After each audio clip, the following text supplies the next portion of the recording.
Absolutely. We have got a full couch today. Captain Will Reynolds right here and Captain Mitchell Kiefer. They're the team leaders of the Invictus Games. And we've got Ken Fisher as the chairman of the Invictus Games. He's also the CEO of the Fisher Houses all across America. Guys, thank you very much for joining us. Thank you. Thanks for having me. All right. So explain to us, Will, the Invictus Games were invented by Prince Harry, or it was his idea, or he hosted the first one, or how did it work? So the idea came from Warrior Games, which was the domestic version of Wounded, Ill, and Injured adaptive sports competition. And when Prince Harry saw that in 2013, he took the idea and made it international. And he had his inaugural games in London in 2014. So like every good idea, we came up with, but the Brits try to steal it. How many men and women do you have participating in some of these events? I think there's going to be 500 total from 14 different countries. I believe that the U.S. team has approximately 120. That's fantastic. And the forecast for the winner is? USA. All right. What are the different events? We saw volleyball. What other ones are out there? Well, we got track and field and swimming, wheelchair basketball, seated volleyball, wheelchair rugby, which has got to be seen. Wow. Oh, my gosh. It is absolutely incredible. And the buzz around wheelchair rugby finals, which was US-UK in the first games, you felt like you were going to a Ranger or a Nick playoff game. I mean, it was that big a buzz. Are there collisions with the chairs Violent. and the people? Violent collisions, yes. Really? Violent collisions. There's biking, there'll be weightlifting, there'll be archery, there'll be wheelchair tennis. Wow. Yep. And what did I miss? Rowing and cycling. Rowing and cycling. Yeah. All right, so, you know, as reporters, when we get to go out and do stories like this, we always come home and we're like, my gosh, I want to get more involved in things like this because they're incredible. But for the people who are watching that have never experienced an Invictus game, what was it that just motivated you to get involved in this? Oh, that's easy. When I had been involved in veterans issues, as you know, for many, many years. And, but I get involved early on. The Fisher House process begins when they're first injured and their families' lives have been flipped upside down. They're at their absolute worst. What hooked me to this was when I went to the games and I saw their families, who, when I first saw them, were in such disarray, and now they were cheering, they were happy. It became a celebration, and that's a tough word to use given the road that they've been on, but that's what this is going to be, is essentially it's going to honor the sacrifices that these families have made, and it's going to salute the service that their families Surely. undertaken. Yeah. Mitchell, tell us the nature of your physical challenge. Well, in 2011, I was in Iraq, and we were doing a movement outside of Baghdad, and I had a explosively formed penetrating IED go through my vehicle and pass about 2 feet in front of my forehead. It knocked me unconscious, gave me a traumatic brain injury, and ultimately left me with 7 broken vertebrae. And today? Today I'm hurting.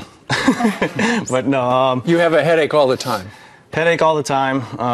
Ever since 2011, it feels like I'm kind of hanging upside down, all the pressure rushing to the head. So sitting right here, right now, do you feel like you're hanging upside down?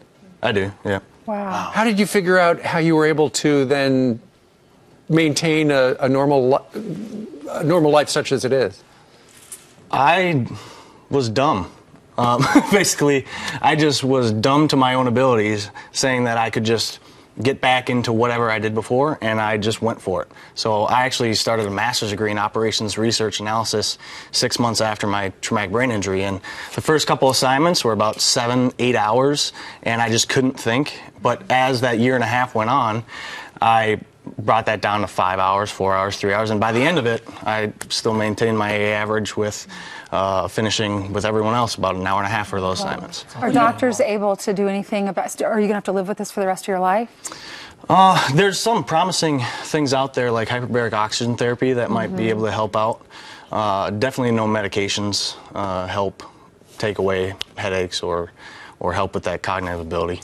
You know, there's so many veterans struggling with wounds seen and unseen. What's your message to a guy or a gal out there right now that doesn't feel like they're dumb enough to just say, I'm going to keep going, right? They're struggling, they're stuck in a dark place. And what would you tell them?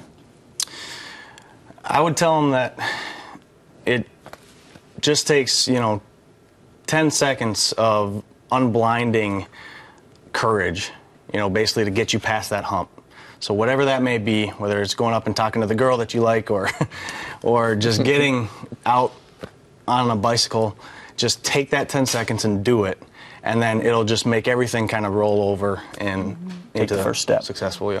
Well, Will, the way you guys are able to do this, given the challenges, is so inspiring to all of us. We appreciate that. It's got to make you feel good that, you know, you're able to do things that you thought you would never be able to do again. And people are loving it, and you're going to have a big crowd down in Orlando. Yeah.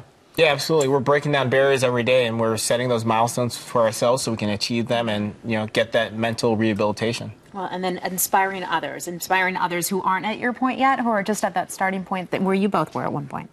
I think that's the most important thing, is that while these games are going on, if there's a veteran who's sitting at home in the darkness of what they're going through, be it post-traumatic stress or traumatic brain injury, and they see these games and they see what is possible, if they can come forward, take that first step, and then, you know, then basically anything is possible, and that's what these men and women have shown us throughout the years. Yeah. Can we end it on this? I'd love for you to look into the camera and tell people who are watching that might have some sort of an injury. How do they take that next step?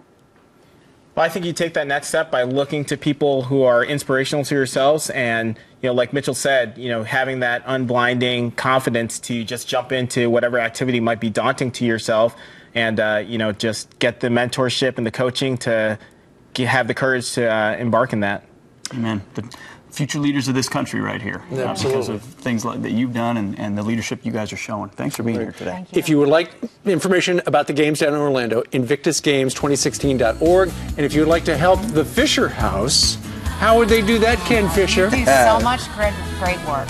FisherHouse.org. It's we've got 72 houses. We're opening up one in Governor Walker's territory very soon. Wisconsin. Wisconsin. Such an amazing foundation. Captain, Ken, thank you. Thank you. Thank you.